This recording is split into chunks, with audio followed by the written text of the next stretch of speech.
የአሜሪካ 250ኛ ዓመት የምስረታ በዓል በሚከበርበት ዋዜማ ፕሬዝዳንት ዶናልድ ትራምፕ በማውንት ራሽሞር እና ዋሽንግተን ዲሲ ያደረጉት ንግግር በአሜሪካ ፖለቲካ ውስጥ አዲስ የታሪክ ምዕራፍ መከፈቱን አመላካች ሆኗል።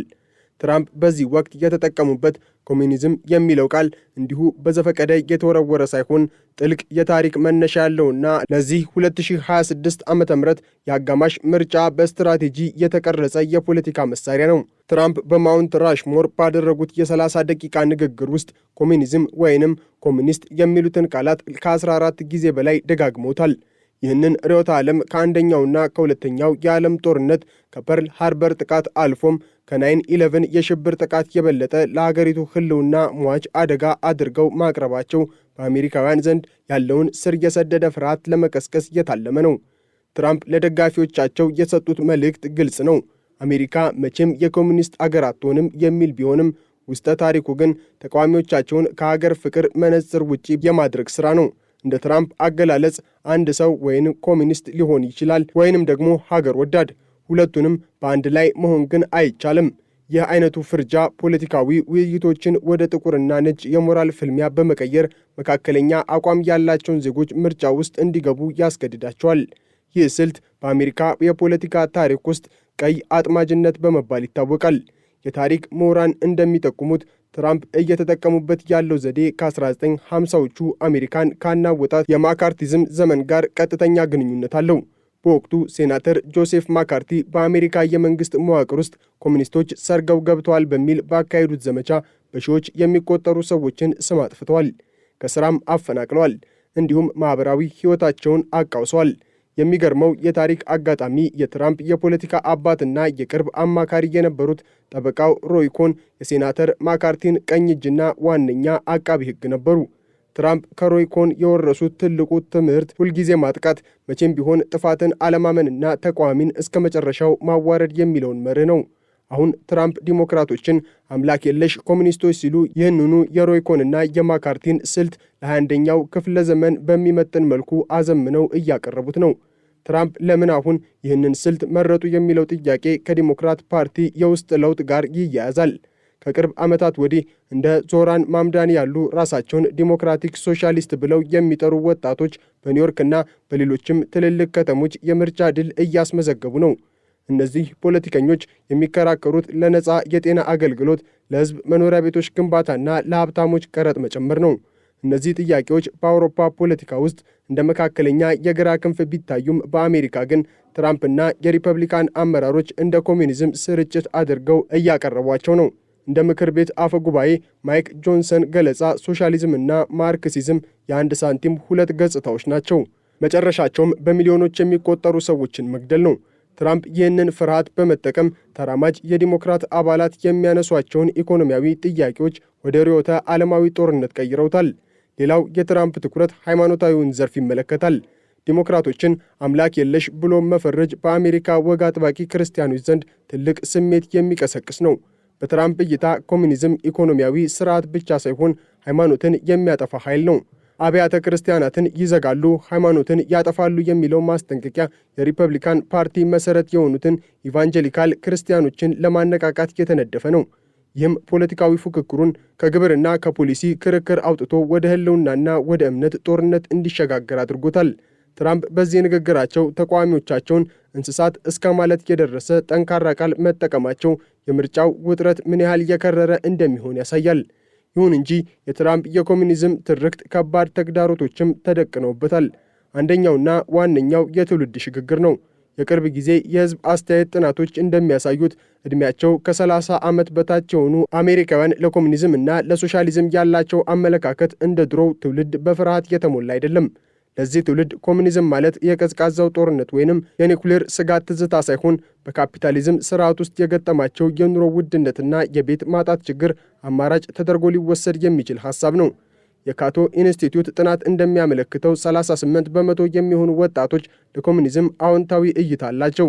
ይህ ማለት ትራምፕ የሚጠቀሙባቸው ቃላት በወጣቱ ዘንድ ያላቸው የማስፈራራት ኃይል እየቀነሰ መጥቷል ማለት ነው። በተጨማሪም በትራምፕ ንግግር ውስጥ የሚታየው ተቃርኖ ለብዙዎች ግራ የሚያጋባ ሆኗል። በሀገር ውስጥ ያሉ ዲሞክራቶችን ኮሚኒስት እያሉ ሲያጣጥሉ፣ በተቃራኒው ግን እንደ ቻይናው ፕሬዝዳንት ጂ ጂንፒንግ ያሉ እውነተኛ ኮሙኒስት ሀገር መሪዎችን በጣም ብልህና ልዩ ሰው እያሉ ማድነቃቸው ስልታቸው ከርዕዮተ ዓለም ይልቅ በስልጣን ጥማት ላይ የተመሰረተ መሆኑን ያሳያል። ትራምፕ የሚያደንቁት የኮሙኒዝምን ኢኮኖሚያዊ ስርዓት ሳይሆን በእነዚያ ሀገራት ያሉ መሪዎች ያላቸውን ፍጹም አምባገነናዊ ስልጣን እንደሆነ ተቺዎች ይናገራሉ። ይህ ደግሞ በራሳቸው ደጋፊዎች ዘንድም ጭምር እውነተኛው ስጋት የትኛው ነው የሚል ጥያቄ እንዲነሳ አድርጓል። የፖለቲካ ስትራቴጂስቶች እንደሚሉት ትራምፕ ይህንን ስልት የመረጡት አሸናፊ ለመሆን ሳይሆን በደጋፊዎቻቸው ዘንድ ንቃት ለመፍጠር ነው። በተለይም በአጋማሽ ዘመን ምርጫ ወቅት የመራጮች ተሳትፎ ስለሚቀንስ ትራምፕ አረጋውያን መራጮችን ከቤታቸው ለማውጣት የቀዝቃዛውን ጦርነት ትዝታ እየቀሰቀሱ ነው። አረጋውያን መራጮች ለኮሙኒዝም ያላቸው ፍርሃት ከፍተኛ በመሆኑ ይህ ስልት በወሳኝ ግዛቶች ድምፅ ሊያስገኝላቸው እንደሚችል ይገመታል። ይሁን እንጂ ይህ አካሄድ በወጣቱ ዘንድ ዲሞክራቶችን ይበልጥ ተወዳጅ ሊያደርጋቸው እንደሚችል ስጋቶች አሉ። ተቃዋሚዎችን ሁሉ ኮሙኒስት ብሎ መጥራት ቃሉ ያለውን ታሪካዊ ክህደት እንዲያጣና እንደ ተራ የፖለቲካ ስድብ ብቻ እንዲታይም ያደርገዋል። በሌላ በኩል ዲሞክራቶች ለዚህ ጥቃት የሚሰጡት ምላሽ የተከፋፈለ ነው። እንደ ቀድሞ ፕሬዝዳንት ባይደን ያሉ የፓርቲው አንጋፋ መሪዎች ከኮሙኒዝም ፍረጃ ለመራቅ ጥረት ሲያደርጉ፣ ተራማጅ ክንፉ ግን ሶሻሊዝም የሚለውን ቃል በኩራት በመያዝ የፖሊሲ አማራጮቻቸውን እያስተዋወቁ ነው። ይህ ክፍፍል ራሱ በትራምፕ በኩል እንደ ትልቅ ቀዳዳ ተቆጥሯል። ትራምፕ ባይደንን በኮሙኒስቶች የሚመራ አሻንጉሊት ነው የሚለውን ትርክት በመጠቀም መካከለኛ መራጮች ወደ ሪፐብሊካን ፓርቲ እንዲያዘነብሉ ለማድረግ እየሞከሩ ነው። ከታሪክ አንጻር ሲታይ ቀይ ስጋት ወይንም ሬድ ስኬር ሁልጊዜም ውጤታማ አይሆንም። ለምሳሌ በ1964ቱ ምርጫ ወቅት ባሪ ጎልድዋተር ሊንደን ጆንሰንን ለኮሙኒዝም የለሰለሱ በሚል ለማጥቃት የሞከሩት ጥረት ለራሳቸው ውድቀት ምክንያት ሆኗል። ጆንሰን በወቅቱ ዲያዚ የተባለውን ዝነኛ ማስታወቂያ በመጠቀም ጎልድዋተር አሜሪካን ወደ ኒውክሌር ጦርነት ሊከቷት እንደሚችሉ በማሳየት የምርጫውን አቅጣጫ ቀይረውታል። አሁንም ትራምፕ የሚጠቀሙበት ኃይለኛ ቋንቋና ተቃዋሚዎቻቸውን እንስሳትና አሳሳቾች ማለታቸው በመካከለኛ መራጮች ዘንድ ጽንፈኛው ማን ነው የሚል ጥያቄ በማስነሳት የተገላቢጦሽ ውጤት ሊያመጣ ይችላል። ትራምፕ ኮሙኒዝምን እንደ ትልቅ ስጋት አድርገው ማቅረባቸው ከኢኮኖሚው ስርዓት ለውጥ ይልቅ አሁን በአሜሪካ እየተካሄደ ካለው ባህላዊ ጦርነት ጋር ቀጥተኛ ግንኙነት አለው። በሪፐብሊካን ደጋፊዎች ዘንድ ባህላዊ ማርክሲዝም የሚባል አዲስ ፍርሃት እየሰረጸ ይገኛል።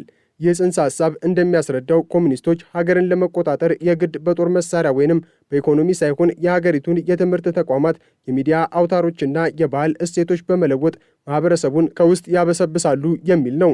ትራምፕ በንግግራቸው ውስጥ አምላክ የለሽ የሚለውን ቃል ደጋግመው መጠቀማቸው ይህ የባህል ለውጥ አሜሪካን ከመሠረቷ እየናዳት ነው። ይህም መራጮች የኢኮኖሚ ጉዳዮችን ትተው ሀገራዊ ማንነታቸውን ለመታደግ በሚል ስሜት ወደ ምርጫ ጣቢያ እንዲሄዱ ያደርጋቸዋል። በተጨማሪም የትራምፕ ንግግር በአሜሪካ ውስጥ ያለውን የዘር ፖለቲካ በረቀቀ መልኩ ይዳስሳል። በታሪክ እንደታየው እንደ ማርቲን ሉተር ኪንግ ያሉ የሲቪል መብት ተሟጋቾች ጭምር በወቅቱ ኮሙኒስት ተብለው ይፈረጁ ነበር። አሁንም ቢሆን ትራምፕ ጽንፈኛ የግራ ክንፍ እንቅስቃሴዎችን ከኮሙኒዝም ጋር በማያያዝ ሲወርፉ በውስጠ ታዋቂነት የሚናገሩት ስለ ለውጥ ፈላጊ ኃይሎችና ስለ ስደተኞች ስጋት ነው። ይህም ለወግ አጥባቂ ነጭ አሜሪካዊ መራጮች የቆየውና የምታውቁት የአኗኗር ዘይቤያችሁ በእነዚህ አዳዲስ ኃይሎች እየተወሰደባችሁ ነው የሚል ስውር መልእክት ያስተላልፋል። በመሆኑም ኮሙኒዝም የሚለው ቃል ለትራምፕ ብዙ ትርጉሞች ያሉት የፖለቲካ ኮድ ሆኖ እያገለገለ ይገኛል። የሚገርመው ነጥብ በትራምፕ ስልትና በእውነተኛው የኮሙኒዝም ተግባር መካከል ያለው ግጭት ነው። ኮሙኒዝም በመሰረቱ የመንግስትን ፍጹም የበላይነትና የግል ነፃነት መታገድን የሚጠይቅ ስርዓት ነው። ትራምፕ ግን ደጋፊዎቻቸው መንግስት በሕይወታችን ውስጥ ጣልቃ አይግባ የሚሉ ግለሰባዊ ነፃነት አራማጆች ጭምር ናቸው። ሆኖም ትራምፕ ኮሙኒስቶች ነፃነታችሁን ሊነጥቋችሁ ነው በማለት ደጋፊዎቻቸውን ለራሳቸው የፖለቲካ ግብ ማሰለፍ ችለዋል። ይህ ደግሞ በትራምፕ ደጋፊዎች ዘንድ ያለውን መንግስትን የመጥላት ስሜትና ሀገርን የማዳን ስሜት በአንድ ላይ አቀናጅቶ ለመያዝ የረዳቸው ብልህ ስልት ነው። ነገር ግን ይህ ስልት በአሜሪካ ዲሞክራሲ ላይ የሚያደርሰው ጉዳት ቀላል አይደለም። ፖለቲካዊ ውይይቶች በሐሳብና በፖሊሲ ላይ መመስረታቸው ቀርቶ አንዱ ሌላውን የሀገር ጠላት አድርጎ መፈረጅ ሲጀምር በመካከለኛ መንገድ የሚደረጉ ድርድሮችና ስምምነቶች የማይታሰቡ ይሆናሉ። አንድን የፖለቲካ ፓርቲ እንደ ኮሙኒስትና ሀገር አጥፊ ካየኸው የፓርቲ ስልጣን ሲይዝ እንደ ህጋዊ መሪ አትቀበለውም። ይህ ደግሞ በጥር 6ቱ የካፒቶል ሂል ጥቃት ወቅት የታየውን አይነት አለመረጋጋት ዳግም ሊፈጥር የሚችል አደገኛ ሁኔታ ነው። ትራምፕ ተቃዋሚዎቻቸውን እንስሳትና ገዳዮች ብለው መጥራታቸው በደጋፊዎቻቸው ዘንድ ተቃዋሚን እንደ ሰው ሳይሆን እንደ ጠላት የማየት አዝማሚያን እያጠናከረ ነው። ከኢኮኖሚ አንጻር ቢሆንም ትራምፕ ኮሚኒዝም እያሉ የሚጠሩት የዲሞክራቶች ጥያቄ በእርግጥም በብዙ ካፒታሊስት ሀገራት ማለትም እንደ ኖርዌይ፣ ስዊድንና ጀርመን በተሳካ ሁኔታ እየተሰራባቸው ያሉ ማህበራዊ የደህንነት ስርዓቶች ናቸው።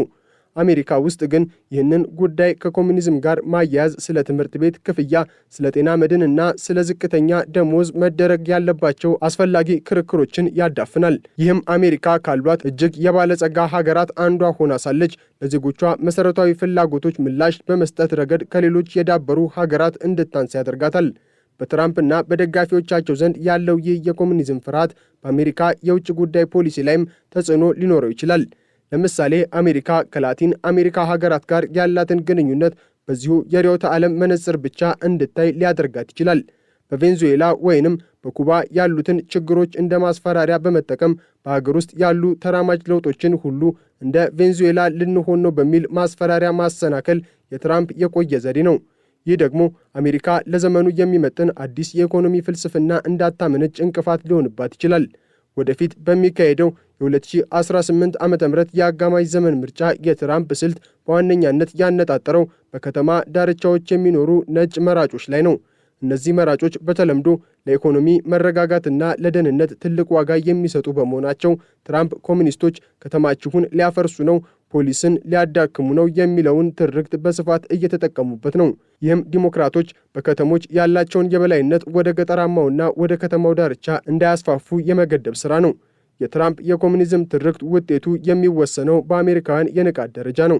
መራጩ ሕዝብ በቃላት ማስፈራሪያና በተጨባጭ የፖሊሲ ልዩነቶች መካከል ያለውን መስመር ለይቶ ካወቀ የትራምፕ ስልት ሊከሽፍ ይችላል። ነገር ግን በአሁኑ ወቅት በአሜሪካ ያለው የሚዲያ ክፍፍል የማህበራዊ ሚዲያ ስልተ ቀመሮች ሰዎች የሚፈልጉትን መረጃ ብቻ እንዲያገኙ ስለሚያደርጉ ትራምፕ የሚዘሩት የፍርሃት ዘር በቀላሉ ሊበቅል የሚችልበት መሬት አለ።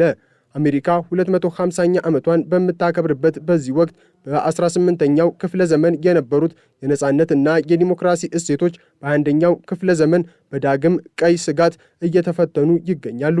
ይህም ፍልሚያ አሜሪካን ወደ አዲስ የለውጥ ጎዳና ይወስዳታል ወይንስ ወደ ኋላ የጥርጣሬና የጥል ማዕት ውስጥ ይከታታል የሚለው ጥያቄ ለመጪው ትውልድ ትልቅ የታሪክ ትምህርት ሆኖ የሚያልፍ ይሆናል።